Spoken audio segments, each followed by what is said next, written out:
Hey guys, we all welcome you in India's best learning platform, Upcoming IAS, and today we are going to deal with some current affairs issues. And the topic of the discussion for today is about the discovery of two alien planets. I hope you all are doing well, so without doing any further delay, let's start the video. And first of all, we will discuss about its discovery, then later on about itself more. So students, हमें दो alien planets मिले हैं. Alien planets means दो बाहर के कोई अलग planets हैं एंड इन्हें ट्विन प्लैनेट्स भी कहा गया है क्योंकि ऑलमोस्ट इनकी जो कॉम्पोजिशन है वो सेम है. ये जो प्लैनेट्स हैं इनका नाम है Kepler 138c and Kepler 138d और ये अर्थ से 218 लाइट ईयर्स दूर पाए गए हैं.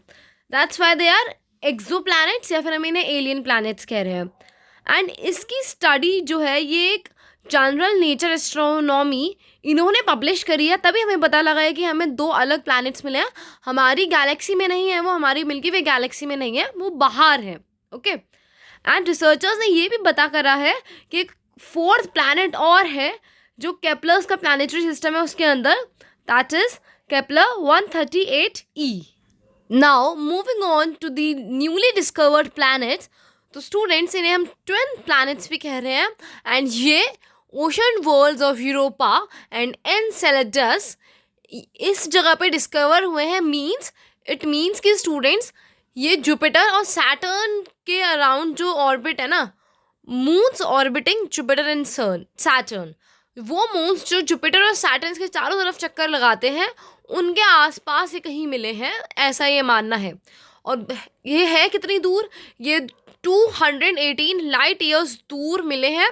किस चीज़ के अंदर मिले हैं? क्या ये किसी गैलेक्सी के अंदर मिले हैं? नहीं, ये कॉन्स्टेलेशन में मिले हैं. उसका नाम है कॉन्स्टेलेशन लायरा.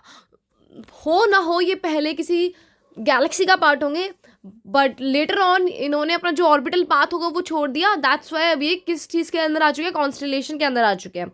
और इनको हम वाटरी वर्ल्ड्स भी कह सकते हैं. क्योंकि इनके जो बहुत ज़्यादा बड़ा फ्रैक्शन है ना, वो ज़्यादा से ज़्यादा वाटर से भरा हुआ है. एंड ये हमारे जो सोलर सिस्टम में प्लैनेट्स मिलते हैं उनसे काफ़ी ज़्यादा अलग है. इनकी कॉम्पोजिशन अलग है, इनके फैक्टर्स अलग हैं, इनमें बहुत ज़्यादा अलग अलग चीज़ें प्रेजेंट हैं.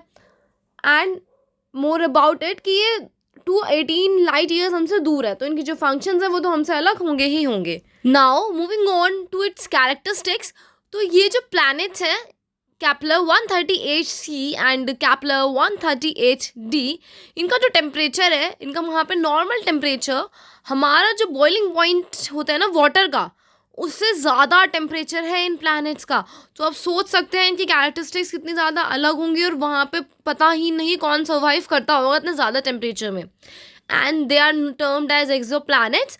और अगर हम इनकी अर्थ कंपैरिजन से बात करें तो ये अर्थ से 3 ज़्यादा बड़े हैं साइज़ में, 3 टाइम्स दैट ऑफ अर्थ. लेकिन हमें इनके अंदर की बात करें कि ये किस चीज़ से प्लैनेट बने हुए हैं, तो हम ये भी नहीं कह सकते कि ये रॉकी प्लैनेट्स हैं जैसे अर्थ है, या फिर हम ये भी नहीं कह सकते कि ये गैशियस प्लैनेट्स हैं जैसे जुपिटर है, क्योंकि ये एक ऐसे इंग्रेडिएंट से बने हैं जो रॉक की जो होता है ना उससे हल्का है, बट हाइड्रोजन और हीलियम जो गैसेस होती हैं उनसे हेवियर है. इसलिए हम कुछ नहीं कह सकते कि इसका जो कॉम्पोजिशन है वो किस चीज़ से बना है. तभी इसका नॉर्मल जो वहाँ का टेम्परेचर है वो बॉइलिंग पॉइंट ऑफ वाटर की जितना है. और अगर मैं इसकी साइज़ की बात करूँ तो मैंने आपको बताया कि अर्थ से तो ये 3 गुना बड़ा है, मोर मासिव देन अर्थ. लेकिन जो हमारे यूरेनस और नेपच्यून जो हमारे आइस जाइंट्स हैं उनसे ये प्लैनेट जो है वो छोटा ही है साइज़ में. तो हम अपने सेशन को यहीं एंड करते हैं. I hope you learned a lot, enjoyed a lot. Thank you so much and have a nice day ahead. Do your best study and stay tuned for the next update. And if you want video on any particular topic, then comment down in the section.